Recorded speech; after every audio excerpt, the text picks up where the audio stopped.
Today we are speaking with Vijay Iyer, a 3-time Grammy-nominated pianist and composer, a professor at Harvard University, and the founder of the Department of Music's PhD in Creative Practice and Critical Inquiry. Thank you so much for being here today. Thank you for having me. So, well, as you know, I was an auditor to your class, Composer Pianists.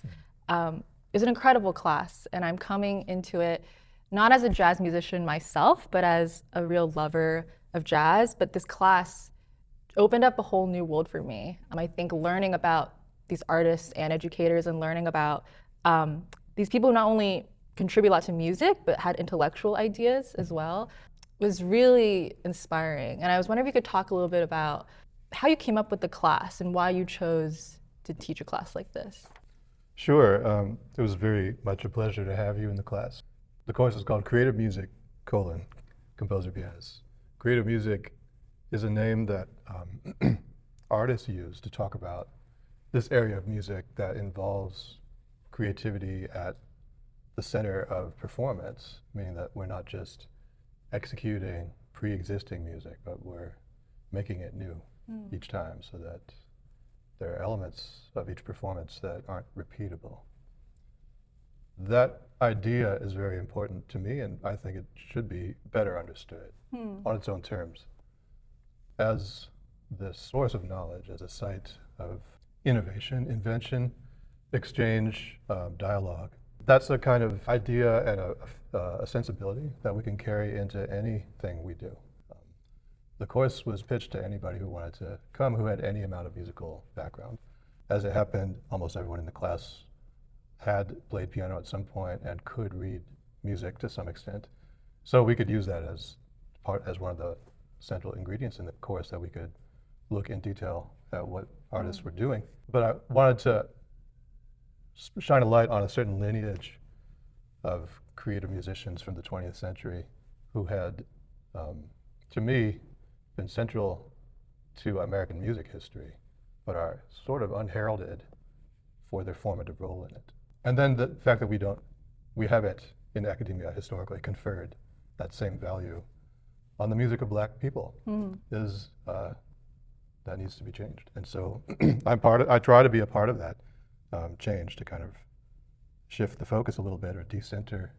And it's also to kind of create a space for people to sit with music and really, and when I say music, I don't mean sheet music, I mean music making, the sound of music, and really spend time with it and take it seriously as its own source of knowledge, as its own space of the articulation of ideas and the expression of different ideas about freedom, I would say, different ideas about how to be in the world.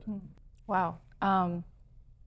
So much richness there. And I think maybe we could kind of name some of these artists, right? So please. when I came in, it was McCoy Tyner, and then we moved on to Alice Coltrane, and then Jerry Allen, who I know is very meaningful to you personally.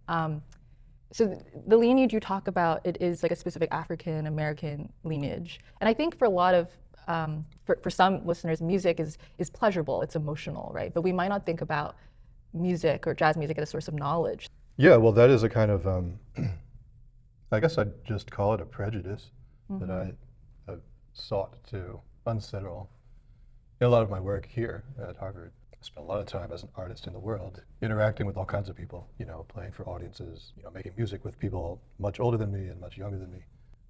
And we know what it does, But in the context of academia, what is conferred value and status tends to be tied to the written word or to the page in general. And even in the context of music, often it's been about what lies in the written archive, So everything you just said about music as pleasurable, when people talk about Beethoven, they don't talk about it merely as pleasurable, right? They talk about it as this presence of this complex, turbulent subjectivity. There's a person behind it, and then we end up attributing all these emotional and intellectual breakthroughs to the composer, to the point where, it's treated as this high level of expression. Europe, in the way we think about music as discourse, But I also know what music does in the world, and so I'm speaking from that place as an artist and as a listener who knows what music can do.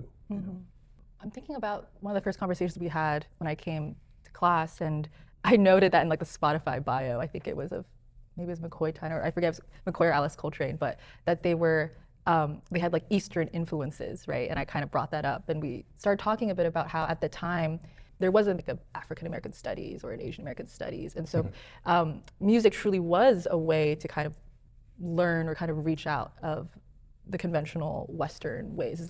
Would you say that's accurate? Yeah, that was a big part of this. One of my heroes and someone I had the honor of working with for years, the poet and activist Amiri Baraka. In the 60s, he wrote a book called Blues People, which then he was known as Leroy Jones, which was his birth name. And he tells a story about how he came to write that book, which was basically, as of 1963, a history of black music.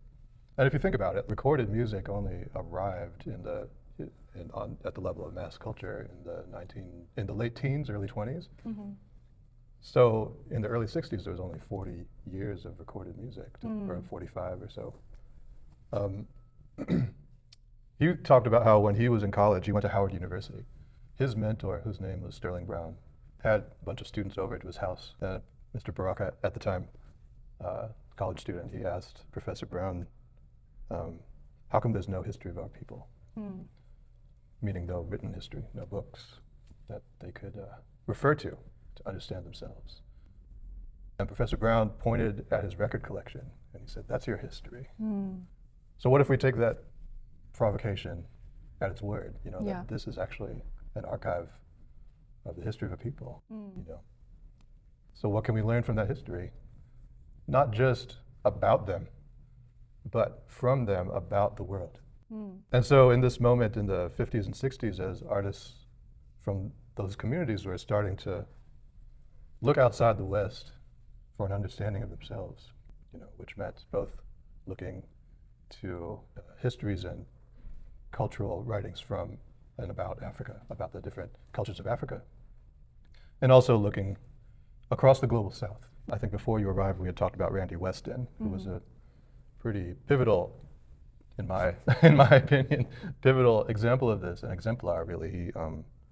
He was a Pan-Africanist, and he expressed this through all the choices he made as an artist, both in the nuts and bolts of what he was playing and what he was composing, and also in the sense of how he made his way through the world. He found common cause with people on the African continent, and he collaborated with people from Mali, people from Morocco, people from Senegal. So that was an idea, right? Similarly with Alice Coltrane and her husband, John Coltrane. They were married in the 60s, and then John Coltrane passed in 67. And a lot of the music we studied from Alice Coltrane, who took on the spiritual name Turiya Sangitananda. A lot of her music came after John Coltrane's death, but they were both very interested in music from all over the world. They collected instruments, they collected a lot of books about non-Western music, and in particular, they both became, they felt a sense of kinship with music from South Asia and spiritual traditions from South Asia, to the point where she started her own, she went through her own spiritual transformation, and started her own ashram in Southern California, and basically made sacred music that was connected to these old esoteric traditions from South Asia. It was, you could call it Hinduism, but it was sort of like more ancient than that in a way, and also newer than that in a way, because it wasn't so much connected to different deities.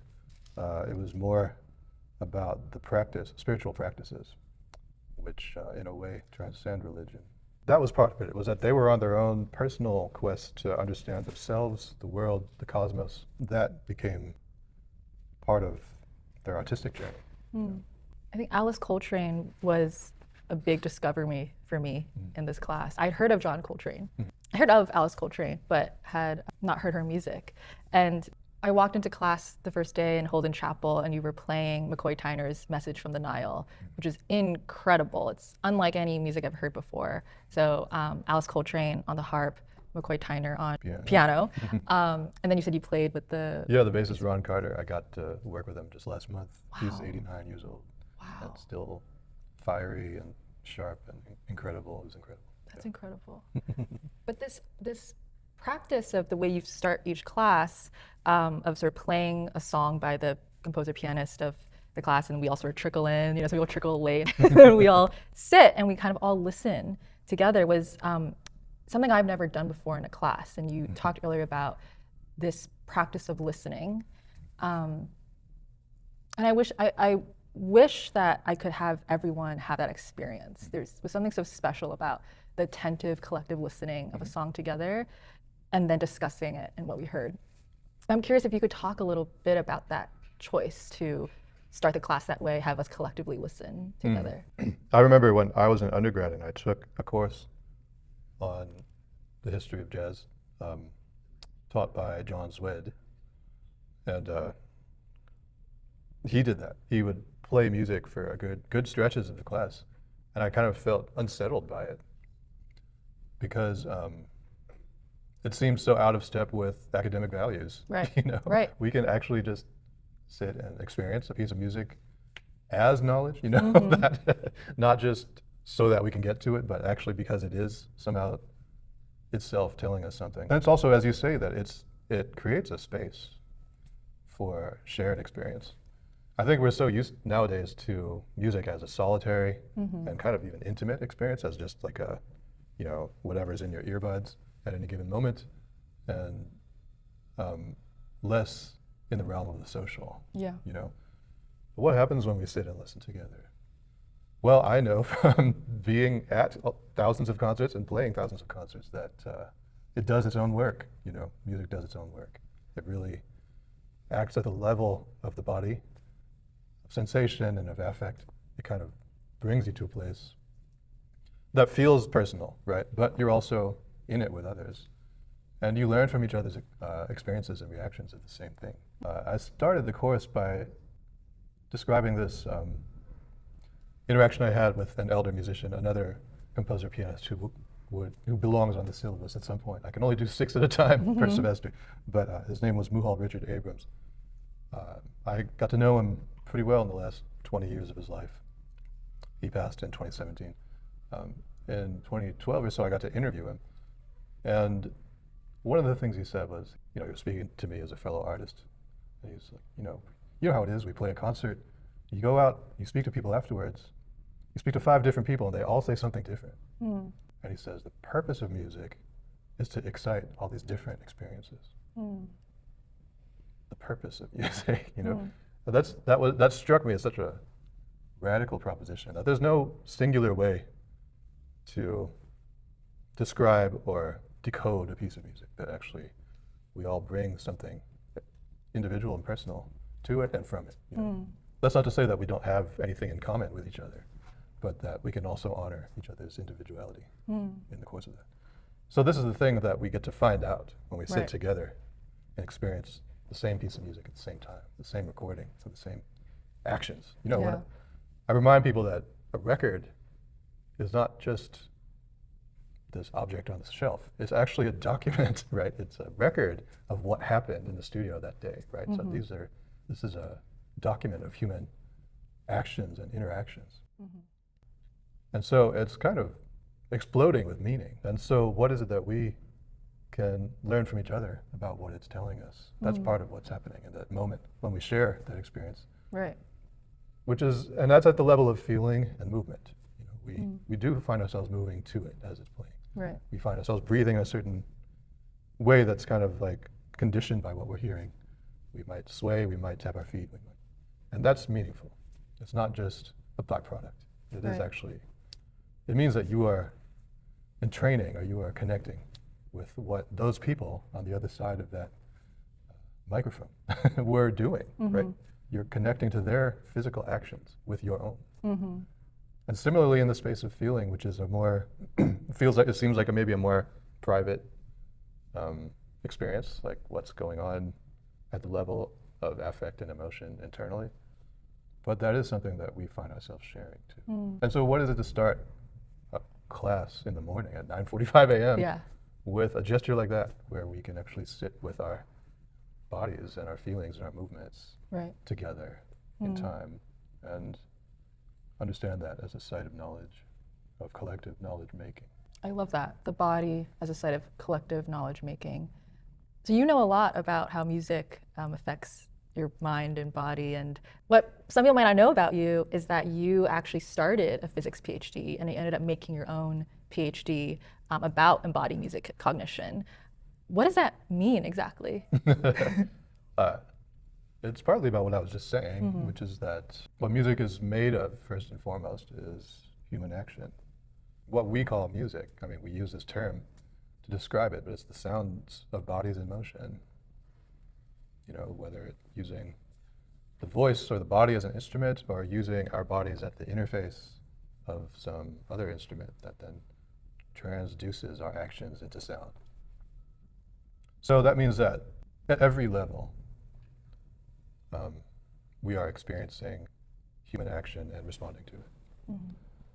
And even when we talk about electronic music, which most music that people hear nowadays is, it's made of zeros and ones, you know, but it is also constructed in a way that imitates human action.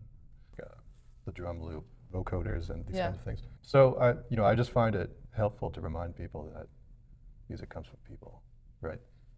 It's really that simple, but in a way it had to be said, because the way people had been studying, you know, I'm ancient, so I did this PhD in the 90s, and at the time the way people talked about so-called music cognition was very much at the level of abstraction.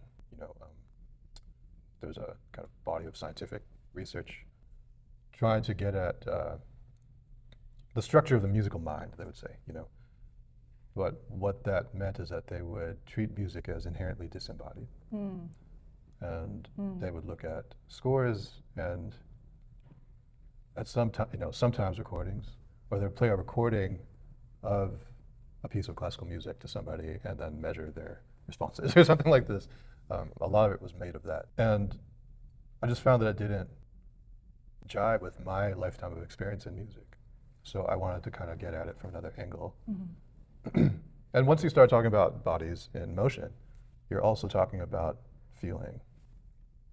So, I mean, I think that there was overall a wave of scholarship and research kind of rethinking not just music, but a lot of sites of knowledge, a lot of forms of knowledge. I'd say in the 90s and early 2000s, it was kind of what I would call an embodied turn, you know, where the role of the body was sort of reconsidered in all forms of knowledge. I love what you're saying about how music sort of honors the body and music as a source of knowledge. And I think jazz specifically has like a really sort of unique style. And I'm saying from my experience just watching you play or like a jazz ensemble play, there is this sort of way that you guys like nod at each other or communicate as like, you know, you're both soloing, but you also have to make space for others. That just seems magical to me. But kind of what you were saying before about almost this pre-verbal source of communication or knowledge. I'm wondering, is that something you think, well, first, I guess, exists? Like, what would you call that? But also, is there something to take away for people that aren't necessarily musicians, but kind of want to experience that? You know, I mostly play with my eyes closed when I'm playing. And that's not because I'm ignoring anybody or anything. It's because I'm trying to listen more. I'm trying to hear things better. And I find that the visual has a way of kind of distracting from what's happening sonically. So I think what people end up witnessing is that everything looks like it's coming from nowhere, you know, but actually we're drawing from everything we know, and we're sort of communicating with each other at the level of sound. And that way of communicating has its own sense, its own history, even its own kind of, it's not hard and fast in the same way that when we speak to each other, there's no fixed outcome, right? There's a way that we understand each other, and that comes from things like grammar and syntax and like the meanings of words and so on. I don't want to say that music is a language. That's a little bit misleading because it then forces all these metaphorical ways of talking about music that that don't actually hold up. Music is somewhere between a language and dance. It's something like both those things, in the sense that it has kind of elements that we might identify with or recognize from conversation, right? Music making is sort of like conversing in the sense that there's an exchange happening. But there's also, often as a pianist, I'm playing the whole time, even when I'm not quote unquote soloing, that I'm still creating space for others. I'm still creating an environment. I'm still steering things, even if I'm not drawing attention to myself. So what do you call that?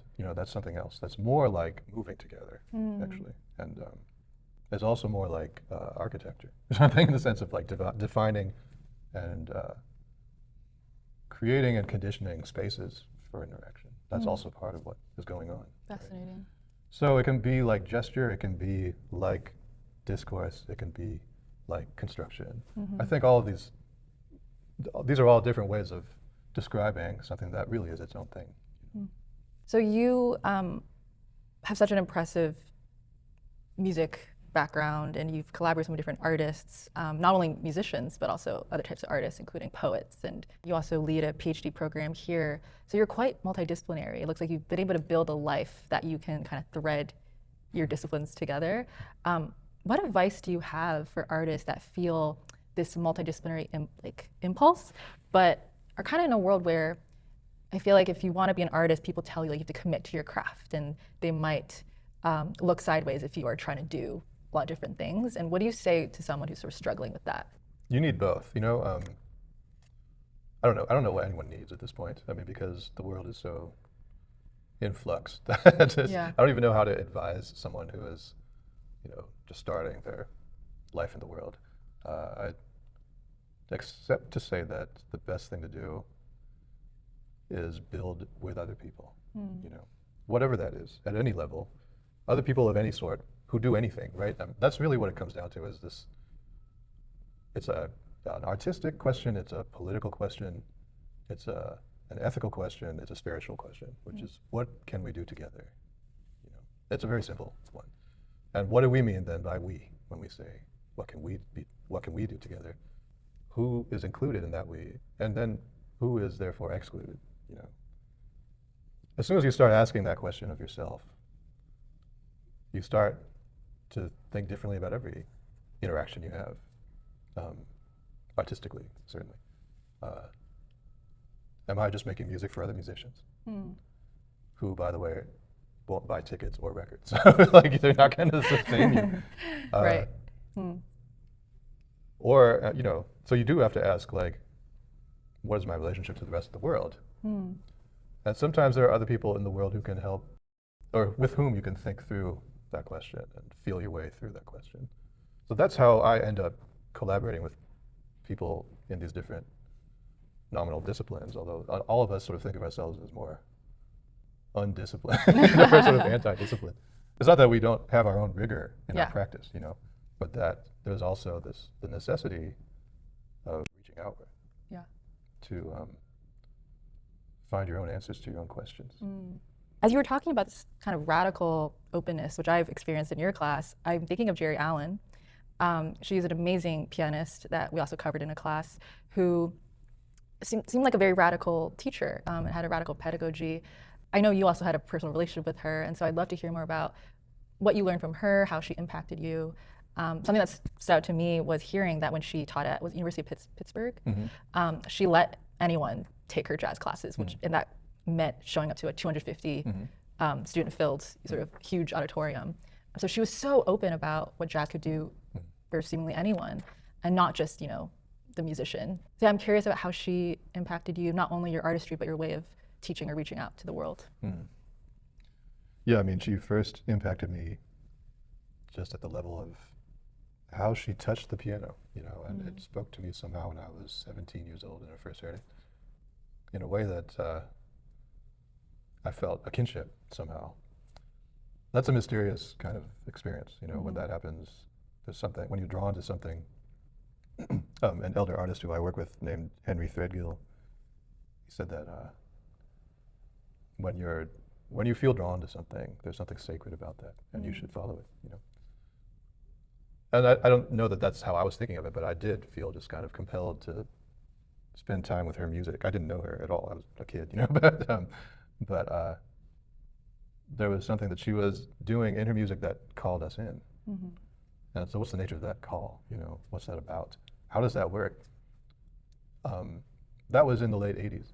In the late 90s and early 2000s, I got to know her as a person, and I felt more of a sense of what that call was. It was both this kind of life force that she had, and also this nurturing quality that she had, that she really wanted to bring everyone with her.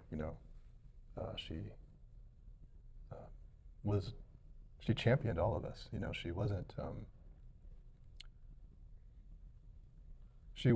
mean, she was like, how should I say it? I get emotional talking about her because she passed so young. She was only 60 when she passed in 2017.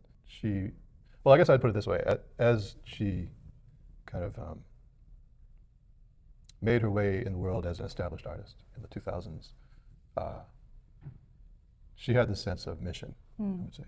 That was about, for someone who had been such an incredible innovator, to still champion the past, and still study the past, and still put herself through the paces of studying, looking back at artists whom she felt had been undervalued or appreciated, or even just that she hadn't spent enough time with. So she was always on this path of study. Right. I remember you said there was a point where she decided to relearn. Yeah, you hear it. I mean, even there's an album she made, can't remember, it was probably in the early 2010s, called Flying Towards the Sound.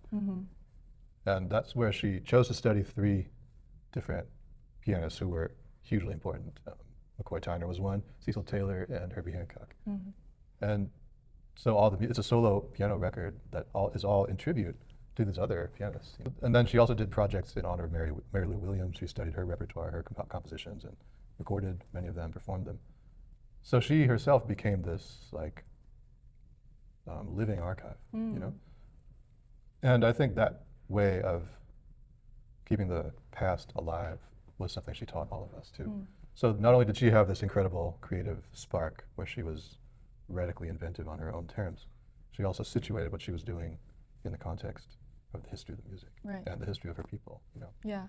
And that was important work. Right. And that's what's, I think, so beautiful about jazz, is that it's someone's original voice, but you can hear their influences and the elders are drawing from, and you can hear how the knowledge is kind of, we talk about how someone's sound changes throughout their life. And as a writer, it's I'm so used to thinking about writerly influences, how something reads on the page, but it's really cool to think about music as not only a way you can see them breaking out of their world into other worlds, or South Asia, but also you can literally see who they're reading or listening to, they're almost like annotations.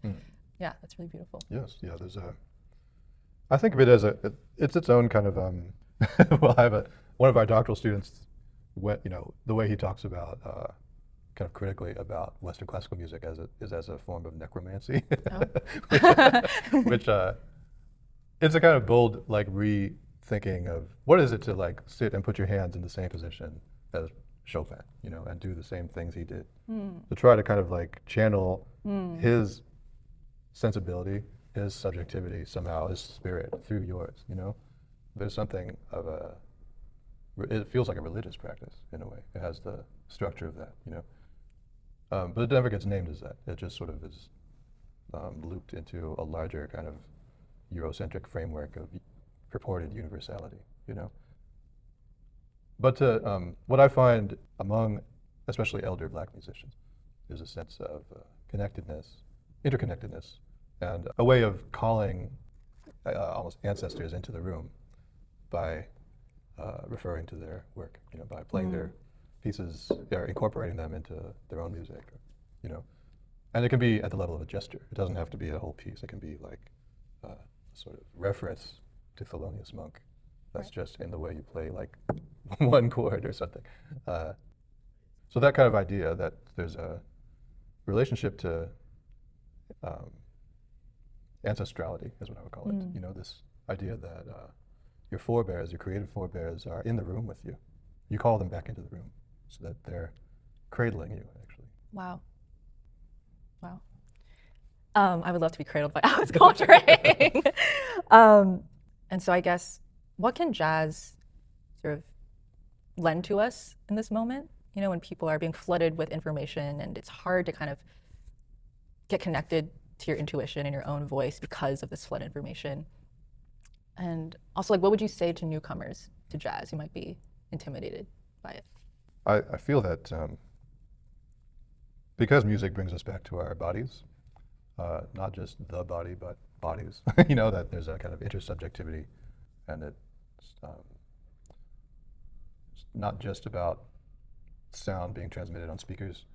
It's actually about bodies and vibrations in a room or in a space or in people being among each other. That music is made by and for and among people. And I find that regrounding ourselves in that simple fact is an antidote to the corporate forced diet of AI that we are having to live through right now. Yes. You know, it's massively destructive technology. It's massively extractive. It's essentially a plagiarism machine. It revokes human value, and it reduces us to commodities. And it is it's a dehumanizing force. I'm an AI hater, as you can hear, and I'll sort of carry that hater. to my grave, I think. But I feel that music is music making, not music as an object because it becomes a commodity, but music making and musicality, which is how we relate to each other through sound, is the solution. It's the way that we escape a dystopian AI future. It's about us listening to each other. And that's one of the most foundational human and ethical things we can do together. So for a newcomer to jazz who might be intimidated by it, do you have like an album or two to suggest? Like, what is like your starter kit? I'm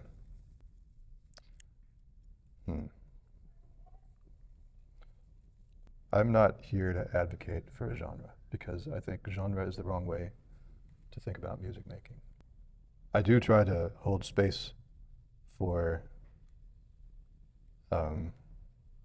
what I would call what now feels like an ancient way of relating to each other through music. It feels ancient because it is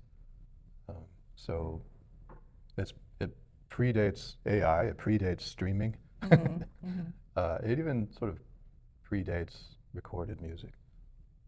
It comes from us listening to each other.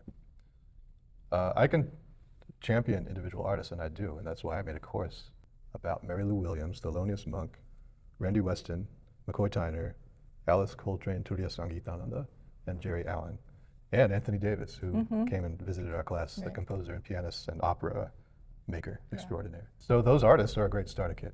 And what we did in the course was we listened to everything we could get our hands on by these artists. There's a lot of it out there, and it's hard to know what you should listen to first, but you kind of can't go wrong with any of them. It's true. When I first taught this course, it was all women, composer pianists, all black women. So it also included Lil Hardin Armstrong, Hazel Scott, and Nina Simone. Nina Simone was a fantastic pianist as well as an incredible composer, songwriter, vocalist, activist, and all around a great artist.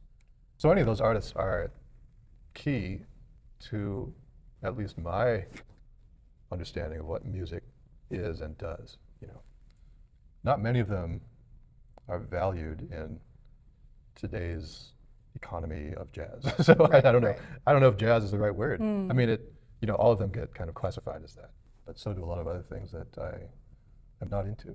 So I don't really know what to say about the genre. You know, the genre that's like more than 100 years of recorded music, and a lot of it is great, but also a lot of it isn't. So I'm not here to like champion a genre. I would champion individual artists. You know, I'll ride or die with all those artists I just named. Yeah, sounds like our viewers can pick any artist, maybe grab a friend, and like listen together. Yeah. To try to listen to the whole album, at least get through one song. You know, like try to really sit in it, because I think the song we talked about, "Message from the Nile," it's a 12-minute song, but you will not regret sitting and really listening to that song. Yes, I mean, like we said, music does its own work, and there's also not, like I said, there's no correct way to experience it. There's no one message, even though the title says "Message from the Nile." There's no one singular message. It's actually, or what you'll discover in the process of spending time with the time that's in the music. You know, putting your own body through that same expanse of time that that music contains, is that world will open up to you. And that's what matters to me. Yeah. Wow. Well, Vijay Iyer, thank you so much for Thank you, sharing. Amy. A That was pleasure. incredible. Thank you. There you go. Wow.